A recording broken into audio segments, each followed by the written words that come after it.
So first question is very simple. How old are you? I'm 77. And 77 years old. And how many years have you been on the road? I start actually with my bicycle when I was 14. I remember I go the first big trip, I go from Munich to Passau. And I visit their friends. And I go in the mountains. I lift the bicycle down, and then I go up to the mountains, and I come back to Munich. And with 19, when I was 19 years, I go the first time to Africa. And there I get the virus in me.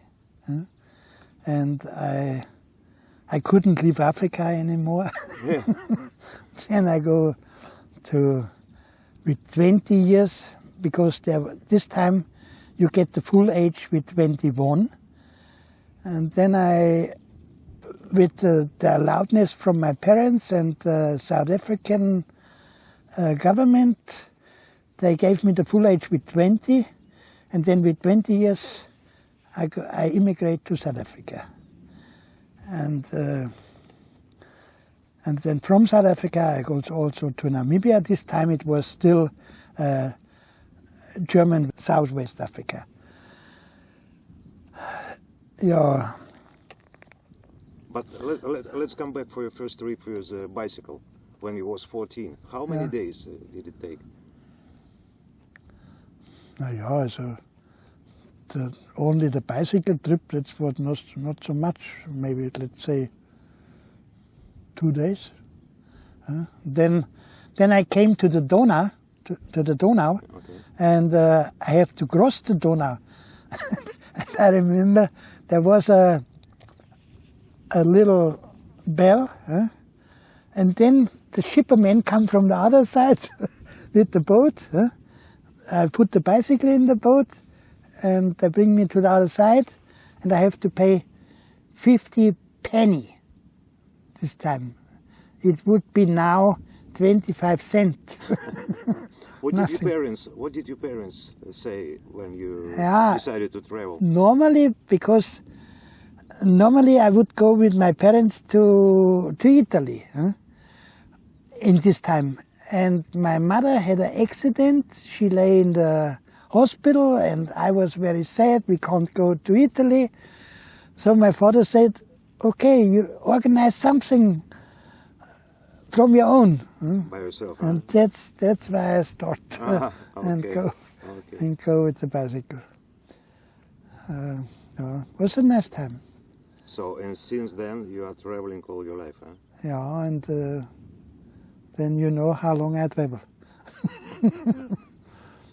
Okay. And your first trip in South Africa, what did you do? How it was? It was a backpacking, it was with a car? No. I go by ship from Trieste. Opa. First I go with my own car to Trieste. Normally I want to take my car on the boat with me, but the consul in Germany, the South African consul, told me, oh, the cars are so cheap in South Africa, and this was not true. The cars had the double price. Mm-hmm. Otherwise I would take a car with me. And but then I worked very hard and get after a short time already the first car. It was a Volkswagen Käfer, Beetle. And from there I make the trips. And the first bigger trip, it was from Johannesburg to Swaziland. Mm-hmm. Swaziland is a little country in the middle of South Africa.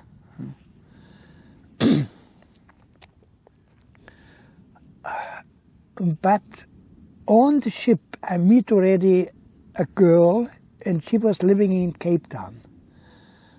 And we fall in love, and then I visit her in Cape Town, and we was together, but there was still another girl from Germany, and she came 9 months later to South Africa.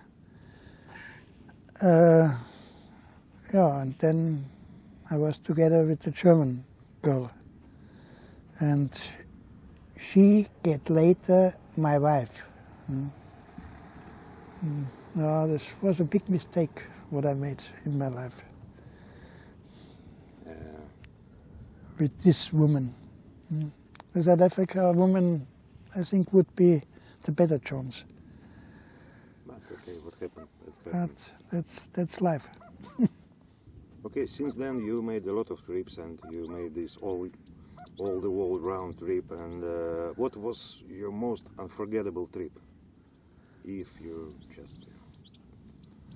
Yeah. On places from some African countries. When I make the big trip with my truck, I cross the whole Africa, you know. I go on the, let's say the east coast, I go south until to Cape Town, and the west coast over South Africa, Namibia, Angola, the Congos. I go back to Morocco. And to cross Nigeria and also the Congos, it was really not easy. And if I don't have my dog with me, it was a Kangal, Turkish Kangal, Turkish national dog, then I think we can't talk now together, because then I would be not on life anymore. But my dog, he really saved me, and he also saved the truck. Because one time the Algerian military catch me, and they say I was without a visa in Algeria only for 200 meters in the desert, in the desert, because there's no line. And if you look the map from this time, then I was correct in Tunisia. But with the newest GPS, I was maximal 200 meters on the Algerian side. And then they catch us, and we have to go back to Algeria in a town. It's called El Borma. And on the way to El Borma, I had a breakdown with my truck. There was some springs was broken, so I have to leave the truck there with the dog, and they promised me we just go to El Borma and we came back on the same day. But that was not the true, because they brought us on the next day to the court. It was in Hassim Mesroud, already 200 kilometers away. And the lawyer say to us, you came illegal to the country, you must go out official. And then they brought us to the border, and to the Tunisian border, and I came there without my truck, but in my passport is written I have a truck. So I explained them everything, and it takes on the border only 1 day, on the Tunisian border. They let us go. And they told us, and they told me, when I said, listen, the truck is all the thing I have, and there's a dog inside, and then the guy said, okay, give us the key from the truck, then we feed your dog. But I said, no, it's not possible, because if you open the door, the dog will kill you. Because I know if I gave him the truck would be away. They shoot the truck, they shoot the dog, and the truck would be gone. And there was the police officer, he was a real bad guy. And when we was on a border to another community, they said, now you go with this person. And I said to him, no. First he said,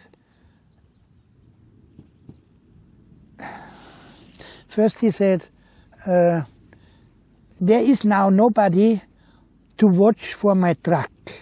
There was a police, but the police must go away. And now the truck is alone.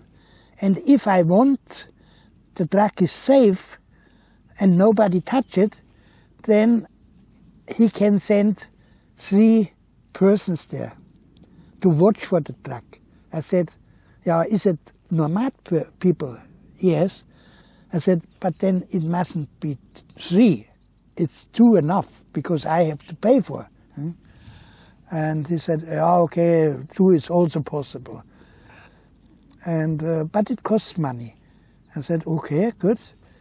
I will pay. And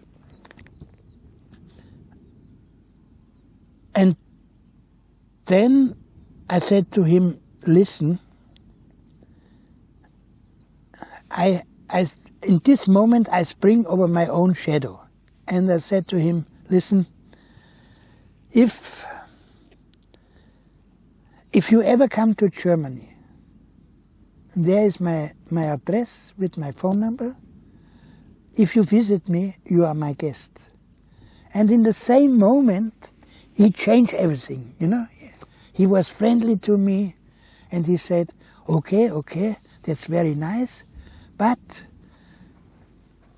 you must know, if you come back and catch you and to bring your truck away, you have to phone me first. Otherwise, there is maybe a new police coming and catch you again. And I said, okay, I will call you. And I call him really, but I was already next to the truck. I call him with a satellite phone. And he was thinking, I'm still in Dus, that's the town in Tunisia. So I had 3 days to come there, to the truck. And then I was sure nobody is there. And the guys who brought me to this place, locals from Tunisia, they was angry to go with me direct to the car. So they stopped 2 kilometers before, and I walked then to the truck. And I had a GPS, and I was already 100 meters before the truck, and I couldn't see them. And then after I remember, I put him in a big hole, you know, so nobody can see him from far away. And when I saw the truck, I just said, Karl, was the dog name, and he was crying like a baby. And then I start the engine, and I go with the truck a little bit, and go next to a dune where the locals was on the top, and gave them with the light the okay. There's nobody, everything is fine. but there wasn't there anymore. So I was alone. And then came the two nomads. I talked to him and I said, "You are the one who look about my truck?" "Yes." And I gave him some clothes, something to eat. And then for each guy, 20 euro. And I said to him, leave it in your hand, leave it in your pocket. Huh? If someone asks you how much you get, you show him this. And there is another, I gave each one 100 euro. This you don't show nobody. Put it in your socks, and keep it for the next 2-3 months. Don't talk to anybody, don't show it to anybody, and after months you can change it on the bank, but not before. And I hope they did it like this way. And I know I'm alone in the desert with the broken spring, and it was not the best feeling, but I put many stripes around, so it was quite tight, and I drive. And after a couple of hours driving, I saw, oh, there's a car, and this was the locals. They had a breakdown, a tire breakdown, and they was waiting for me because I'm the only one who can give him air and repair his tire. Fucking bastards. And no. And then they are away. I also gave him diesel because his diesel are nearly ending. And I know I'm by myself very low with the diesel. But I can go to a place, to a junction where I know there's always one time a car coming. And in the night, and then I phone already a friend, and my friend called the police chef from Xargilan. And his name is Ali, and Ali promised me he bring me the next day 2 jerry cans of diesel. And in the night, I hear cars, 2 cars coming. It was Polish guys. They asked me, "Do you know this area?" I said, "Yes." "How we can go to this and this place?" I said, you take now this road until to the second junction, then you go left, and then you come direct to Xargilan. And they said, "Can't you go with us?" I said, "No, it's not possible because I have no diesel anymore." "You have no diesel? Oh, wait, we give you diesel." Each one take a jerry can, they put 40 liter in my tank, so normally I can drive. But I was so tired, I said, "No, sorry, I don't want to drive anymore." But thank you very much for the diesel. And welcome. And I saw him later again, and we drink something together, and everything was okay. Yeah. You said about GPS, and with the GPS, the borders between the countries were really well fixed, and that's why you made this, let's say, mistake. Yeah. But you traveled a lot before the GPS, before internet. Of course. Did somewhere and sometime you get lost or whatever? How was the navigation? Not really lost, but it was much more complicated. You only have the compass. You know compass, you understand. You only have a compass and a good map, quite good map. Yeah. Then you measure everything, and it works quite good. But you can't. Sometimes you're in an area where it's very, very flat, and not one stone, nothing, only flat. All the dunes in it? No dunes, only flat area. Okay. And no bush, nothing. And then, if there is a big rain, you have water lines in the area, so, and you can't cross the line, the water direct with the truck. So you must go around, and if you turn yourself, you don't know where is east and west and north and south. Yeah, this is my question. Yeah. How And did you manage? And then I had my own system with a sun compass. It means I have the normal compass. I look for the direction I have to go. Then I go on the sand and make with my feet a line. Then I bring the truck exactly on this line, and this was the direction I have to go. And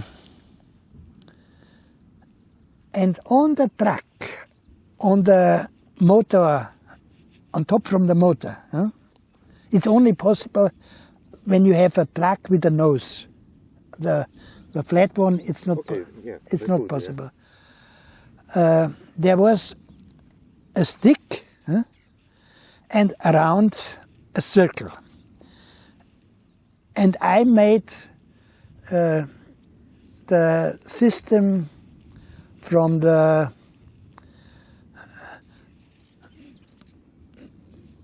no, I don't know the English word.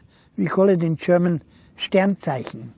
It means Capricorn, Okay, okay, understood. Got grapes. an idea. They are around 12 pieces.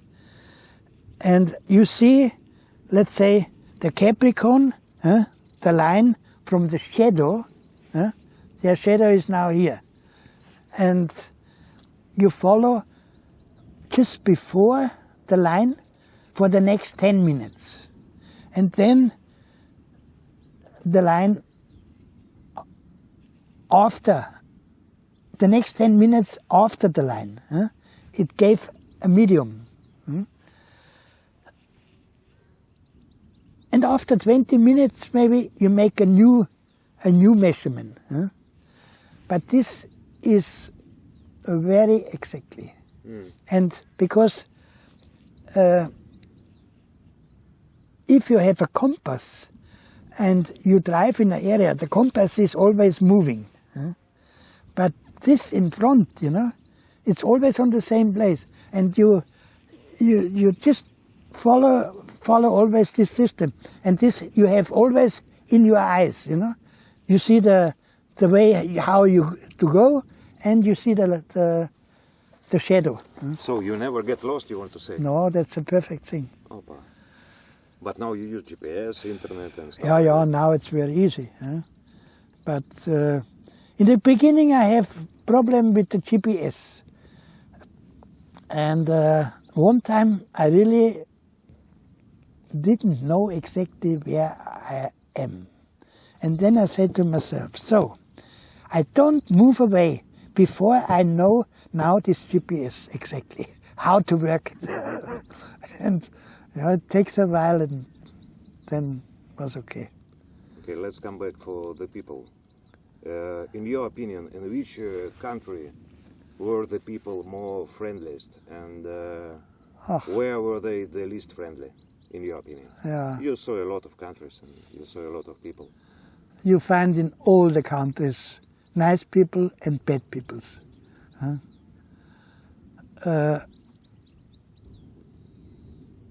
But one thing I can say, I was nearly in every Muslim countries. And the friendliest people from all the Muslims was in Oman. Oman. Oman is the people such friendly you won't believe. Friendly, helpful. Also, I only had good experience with them. It was sometimes like this. I hope nobody come and advise me to come here in his house, because I want to be alone. And it's nearly not possible. You are his friend, and he bring you from one friend to the other, Okay. You know better than me that locals often help travelers. And I know that you help locals. Yeah. And sure. what is the most memorable, let's say, case for you when you help? I remember your story when you gave water in the deserts. Water, and I helped them when they stuck in the... Where it happened? Oh, nearly in every country. In Tunisia, in Libya, on the way to Africa. Locals, South Africans stuck in Botswana, I remember. And they wouldn't come out anymore if I don't come. Because they stuck so deep and on different places, it was not possible for them to make anything. It was a car, it was a normal car? There was, jeep. Jeeps. But they was on in a wet area, you know. Like a swamp. Yeah.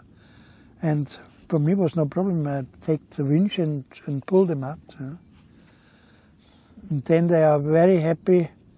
And I told him, listen, the way you want to go, I came now from, and there's some problem with the river. The river take another way, and everything is floating. No problem. We try, and we go to this place, and the sun goes nearly down, and they have the sundowner, you know, they drink alcohol, and they said to me, "Oh, Karl, that's not the problem. We make it tomorrow. Very easy, very easy." And next morning, they said, "No, it's not possible. We have to go back." I said, "Listen now, we are now 3 men, 2 women. Huh? The woman can drive. It's the best. The women sit in the car. If something is happen, they can come to us, and we just jump in the car." "No, it's dangerous." And I said, "Come on, they have pent guns, with for teardrops." I said, "Let's try it." Because I make it one time by myself and walk, and I always was looking on the way, and I don't look to the left and to the right. I always go. And then I look one time to the left. Fucking hell, there was a big elephant bull standing, only a couple of meters from me. I just turn and very quickly go back to the car, sit inside, But they come only out from the bush to suck the water. And the water was in the driving line, in the way, in the path. Yeah, and then we find a good way, and then we come to the real river. And the first of them, he has only a car. He go to the river. He make it quite good. But the second one, he had a trailer behind. And I said to him, "You can't manage this because you need help. Wait now, I have to take out from my truck the big rope, a long big rope. I put this all on the truck already, and I go first, and if you're stuck, then I pull you out." In the meantime, when I catch these things, he drive. And I came in front of the car, and I look, he's not there anymore. Where is he? And then I saw him, he's stuck in the middle from the river. But he was already 1 meter in the river, And his friend was a good guy. He had a long, long rope, and he pulled him out. But from the trailer, there was 2 hours the water running outside. Everything was full with water, and also the engine stop. And then I asked him, "What do you want to do now?" And they said, "Oh, we have to open the diesel system." No, I said, no, that's wrong. Why? Yeah, because I have already many cars who stay on the roof, and what we have to do, we must take the plugs out, the glue plugs. Then I take the plug out. It was a 5-cylinder Hilux, a brand new car. And also I open the turbo, I clean everything with the air, put everything together, and the guy said after a while driving, he said, listen, this car goes now better than before. I don't know. Anyway, they left on the same day. I came to a place and I said, oh, that's nice, I stay here. And they said, no, we want to drive again. And I said, but please, send me this movie, because they make a movie from all this action. And they never sent me this movie. They even say thank you for everything. No, that's also life. I remember that so many times, like yesterday, those people there, you go to them, you tell them what's happened, they don't say thank you. But maybe is this about your action? Yeah, maybe it's this the thing you don't think. In the beginning of our conversation, you said that it was a moment that you thought that you might die. How often these cases were happened with you? Some dangerous situations? So dangerous situation. Yeah, let's say Nigeria. Nigeria was really sometimes very, very bad. And there was in the middle of the night, I was in a restaurant, then I go to the truck, and they came 6 white points in front of me. There was 3 guys, each one 2 meters, shoulders like a bodybuilder, and they say, hey, what man, give me all your money. I take it out, said, look, I have no money with me. The money is in the car. Okay, let's go to the car. And I opened the door. And the dog was inside. The dog was inside. And I said to the dog, Karl, there's the lump here. It means there's a bad boy here. And he came, he stayed on the door, and he showed him the teeth. And they all run away, but very, very quickly. Yeah? And that's why I said the dog saved my life a couple of times, not only once. By the way, about the money, how do you earn money for your trips? Yeah, when I was quite young, I made for my pension, you have to pay in the pension cash and to get later money. And you need minimum 15 years in the for the pension. And I make the pension full. And just before I start this trip mondial, they pay me the money for the life insurance. I have 2 insurance for my life. And there was 2 offers. They pay 1,000 euro each month until I die, or they pay now all the money out. And I said, no, better you pay me all the money.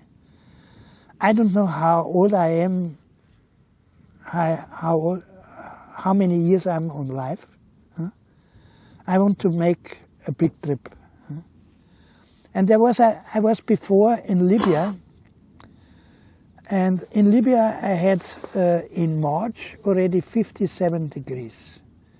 And I think, no, I don't like the heat anymore. I want to go now in a cold country. And I want to go to Iceland. But then I found out for Iceland the dog needs a half-year quarantine. And I don't want to send him in quarantine. And okay, but I still want the cold country. And then there was the atlas in front of me. And I closed the eyes and I said, oh, I go there. And I look, it was Siberia. Okay, let's go to Siberia.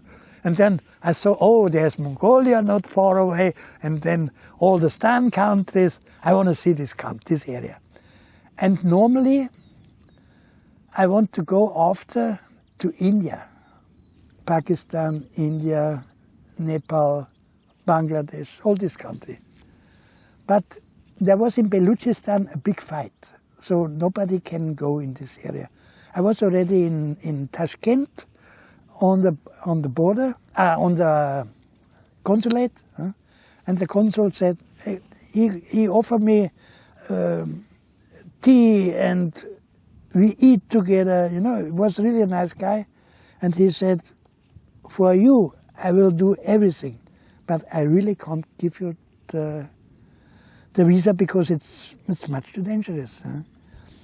And maybe 1 month later, they make a military convoy for the tourists, but it was my time not possible.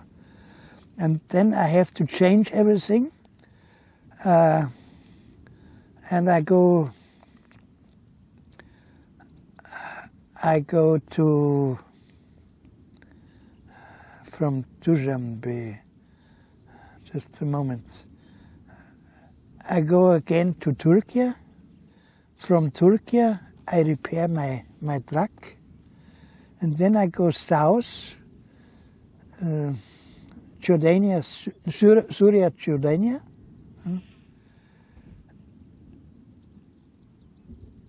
And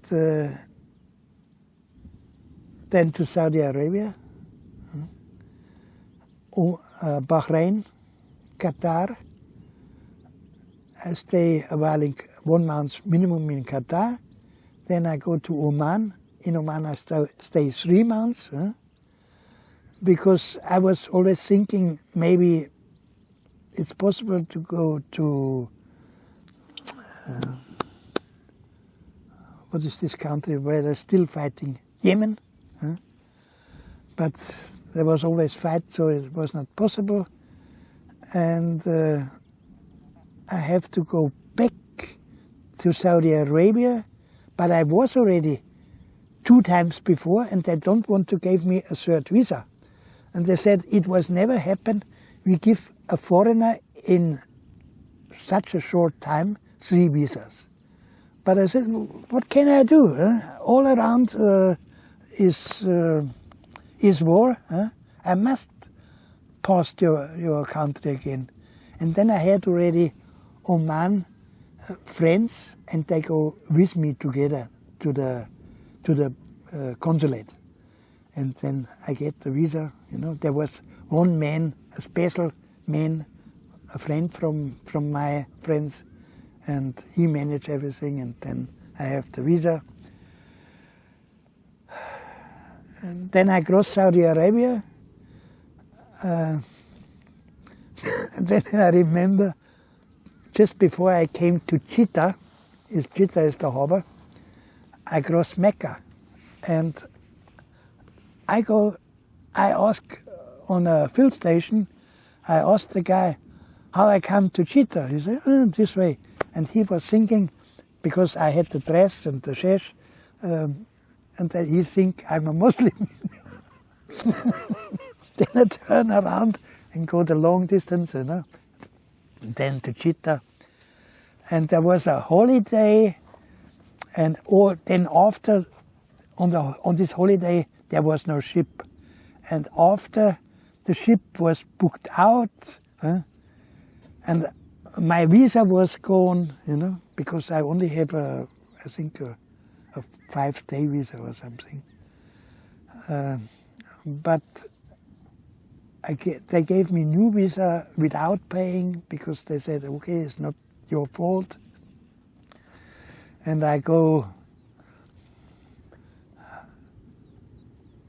with the people from the Duan, but they want to see first something.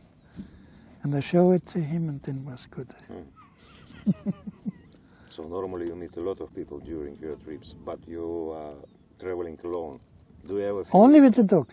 only with the dog? Sometimes people or the friends from Germany visit me. It was mostly in Kenya. In Kenya, you know, for the national parks, we go together and look the national parks, and then I go also with friends to Uganda and Rwanda.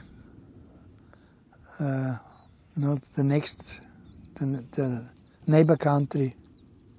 Can't say another name. And in Rwanda, I came to a village. A lot of children, they have no parents anymore.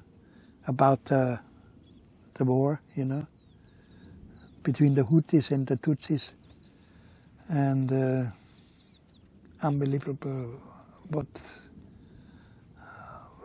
what bad fight this were, you know, because I was in this memorial, and if you go in this memorial, you see pictures, unbelievable. They hit him with the machete, the head, you know. Two pieces. The people, they lay in a little sea, only blood inside. Unbelievable. And then on the end, the most people go out already. But there was another place. And I was together with 2 locals. And they showed me the other place. And then you saw the Germans in Southwest Africa, what they make to the hereros, you know, to the locals. How they kill him or how they put him in a concentration camp. And then you see what Hitler made with the Jewish people. And also what Stalin make, what Mao make with the Chinese people. And on the end, you say, oh, then this war in Burundi, and it was nothing against what the European make. And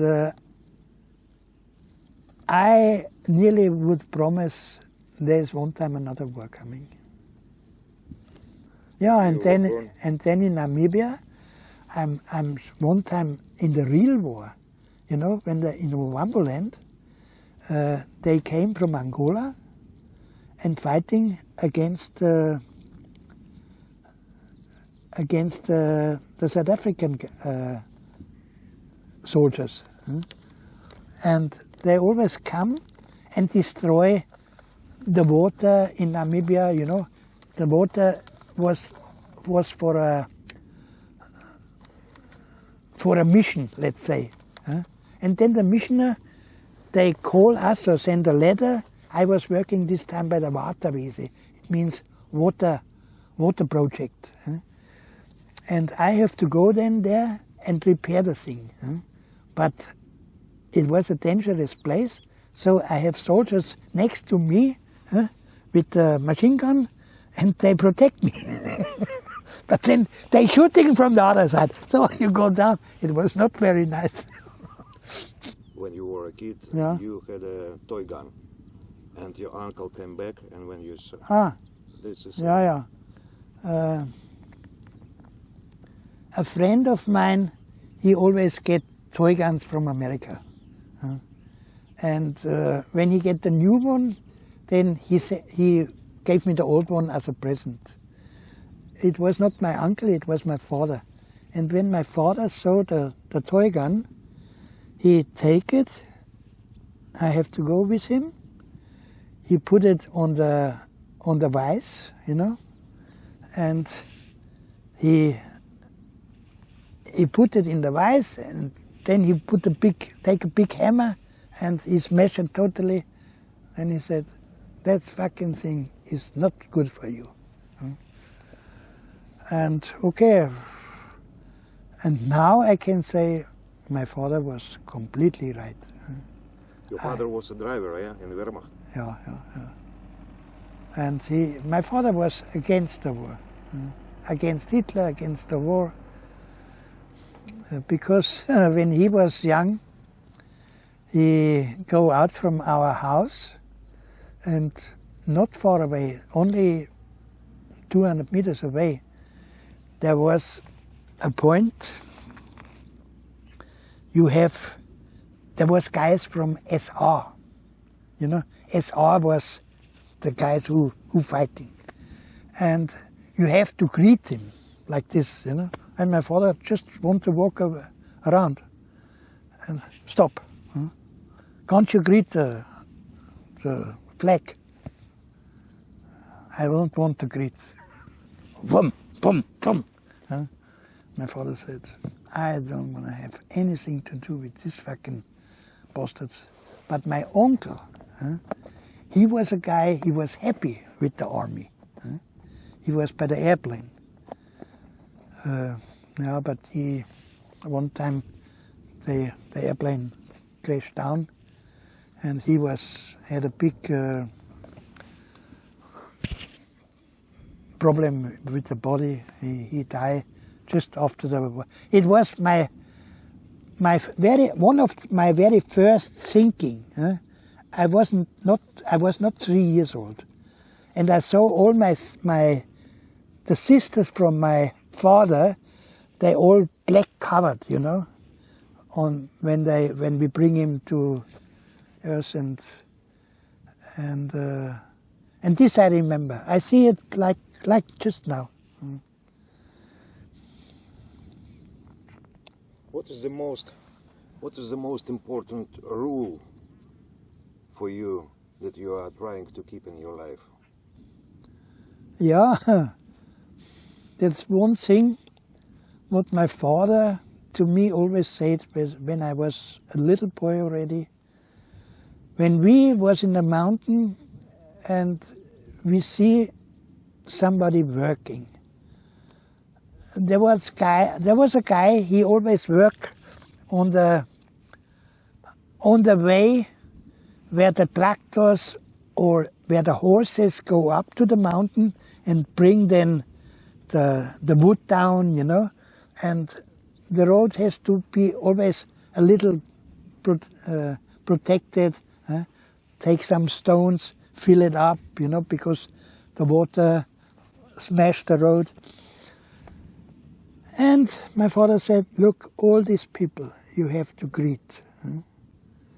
And he told me, with the hat in your head, you go around the world with any problems. But you have to greet him first, not the other you. Because he is a local, he is from here. And it doesn't matter where you go to, you have to greet all the time the other people. And that's what I remember my whole life. Everywhere I come, I greet the people. It doesn't matter if they don't greet me back, but I greet them. And this was always the best way for me. It was a good way in Russia, and when I was in Russia, especially by my first trip, 2010, the police, they always want money or bakshish, and no, I never gave him a bakshish. But when I came, I said, "Я не говорю по-русски, русский понимаю. This is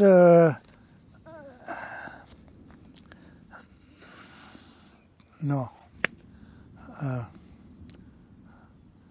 A dacha on wheels. What's the name? Дом на колесах. Dom Kalyosa. Dom de Kalyosa. Then they laugh, you know. And I said, look, I want to go there. Huh? Let's say,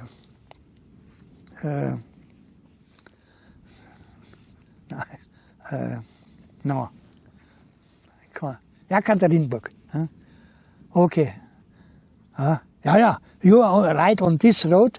Huh? But then, after a while, you must turn to the left. Okay. Хорошо.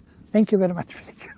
Then they forget to ask for a kadu, for something I can go. Okay, so the main idea to be positive, to be polite, to greet locals, and this is the main rule. Huh? Yeah. For me, yes. Yeah. And by the way, about your hats, you have a lot of hats. From every country, another one. Yeah, and it's not, especially here in Greece, it's not so good if you use Muslim things. So if I go to town, I must use something else. But they are better as a hat, you know, because the hat, you come somewhere on and then it falls down, or by the wind. And I need to protect my head because I have a little problem with my skin. And also with my ear, I must be careful, you know, not too much sun. You know, otherwise the cancer is maybe growing. If you could start your life again, what would you change? I think there is no way to change. I know what was the problems in my life. That's why one time I was thinking maybe it's the religion. Then I think, the better way is the Buddhism. Yeah. I try something with Buddhism,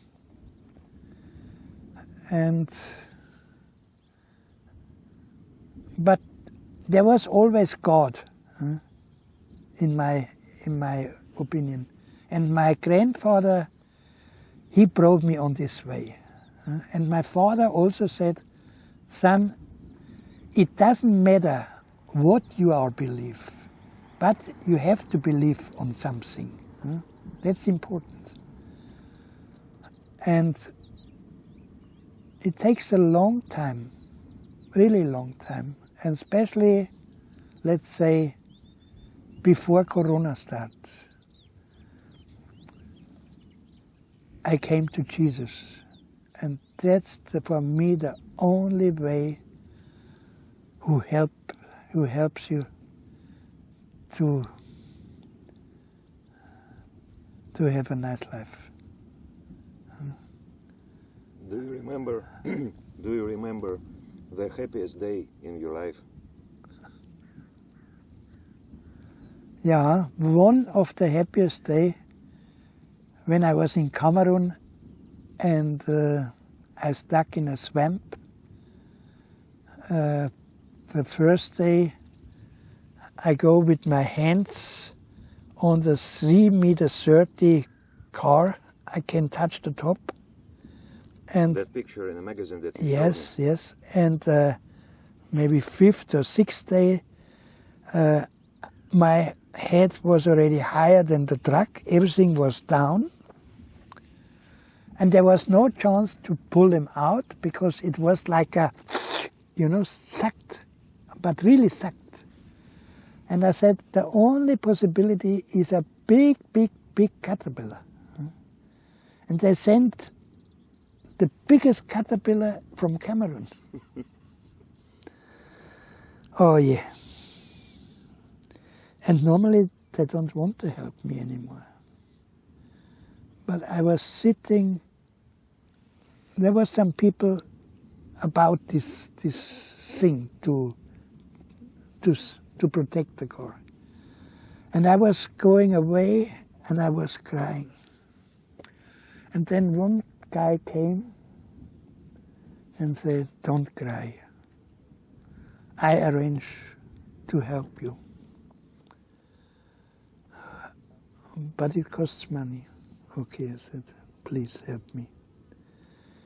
And when the caterpillar came, I said to him, "First you must make for yourself a road. Otherwise you're stuck also." And he built a road. And then I have a 8-meter long a rope, a flat one, you know, with two ends. What they pull in Germany, the tank out, the big tanks, you know, Leopard, things like this. And I put them under the axle in the back, bring him out, and on top, next to the house.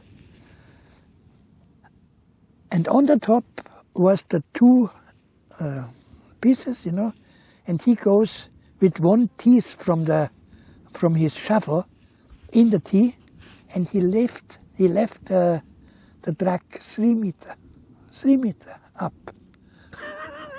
You know, with only to bring the spring out, it's already 1 meter, more than a meter.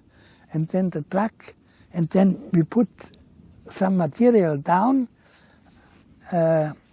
We had a rice sack. We fill them with material, put down, and then on the end some wood. And then I can nearly drive by myself out. But it was on the 24th of December. You still remember the date, huh? Yeah, it was Christmas.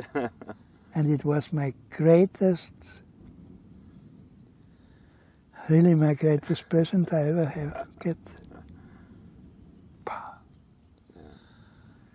It was terrible. Other question. Young travelers today are different.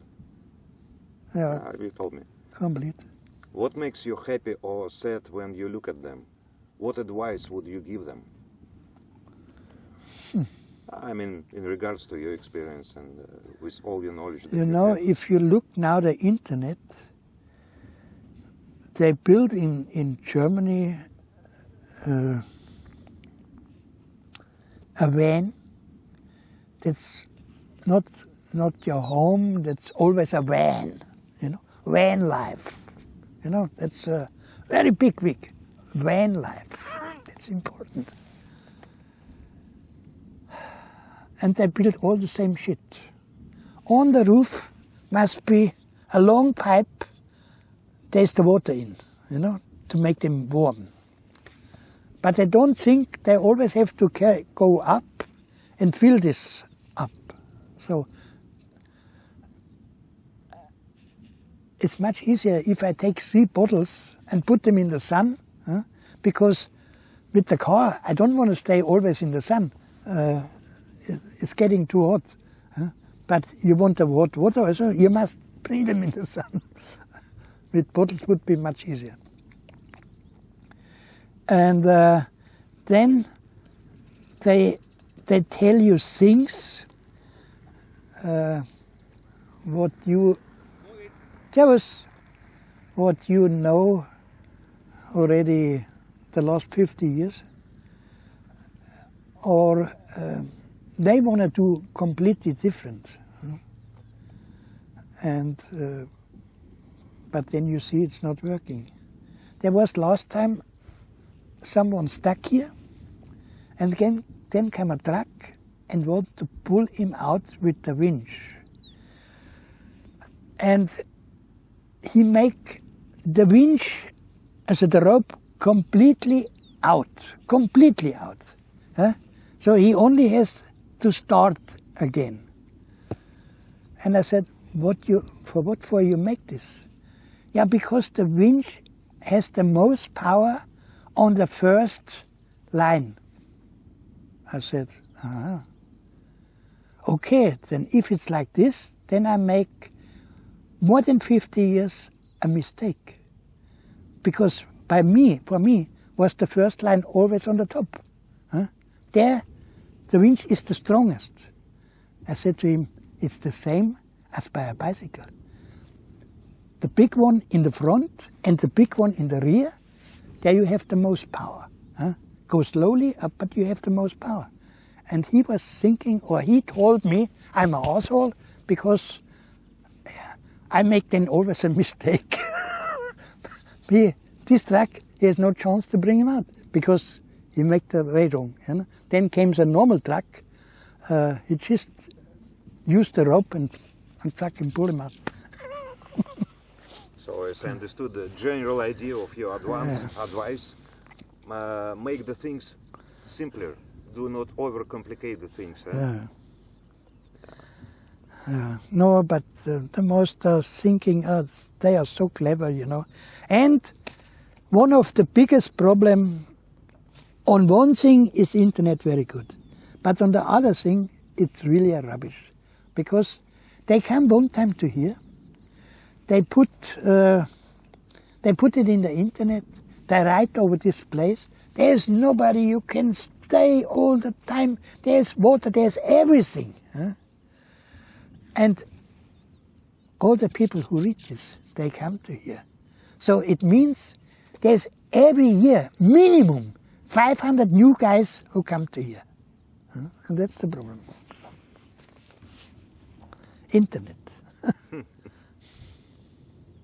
Do you have a dream, Karl? Yeah. My biggest dream would be to get healthy again. To get? Healthy. With my lung. To help other peoples who has the problem with drinking alcohol or drinking too much alcohol. To help people to stop smoking. And to travel as well.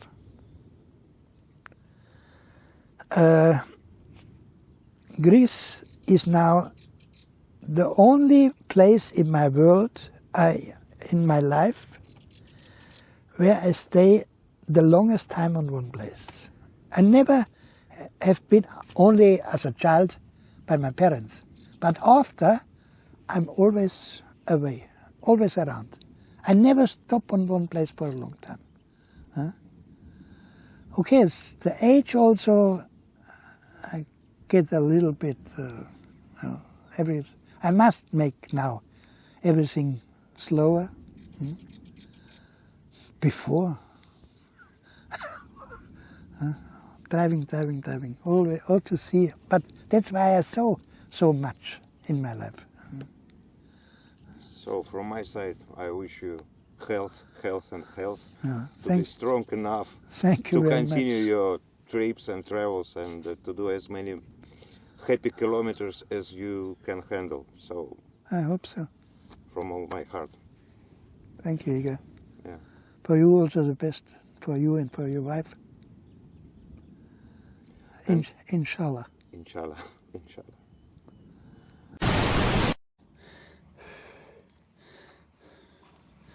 So, go up the step.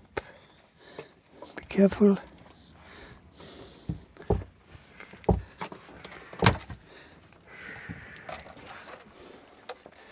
There's the kitchen.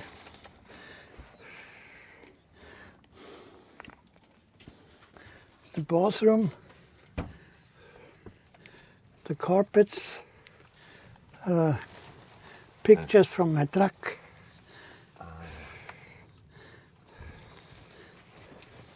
That's a picture from Jordania.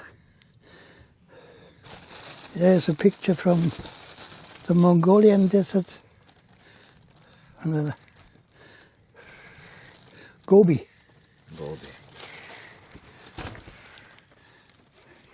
You go there, then you can see all these pictures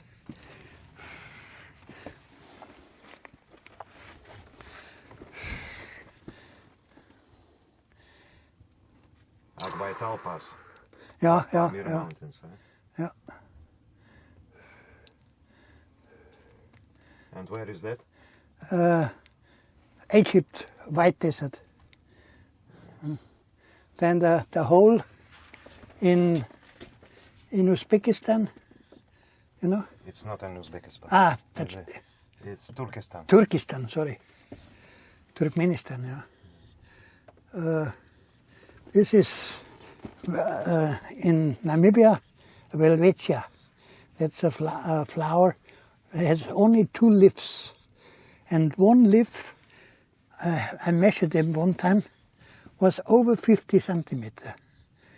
And they can be totally dry. They are 2,000 years old, you know.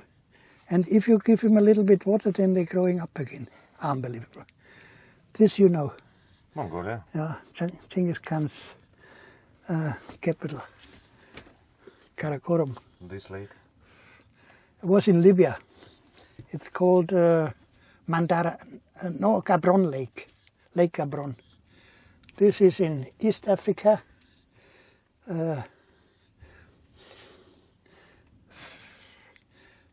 Jordan. In Kazakhstan, Charin Canyon. Sharin Canyon. That's Angola, baobab trees. That's here in Greece, in the south, Navarino Bay. Mm-hmm. This Again, like Baital. 4,655 meters high over the sea level. And this is a picture from my uncle. He was a how do you say, a painter? Artist. Artist, yeah. That's in Austria, Karwendel, it's called. So all of this, that's all that you need for your life, huh? Huh? This all that you need for your life. Yeah.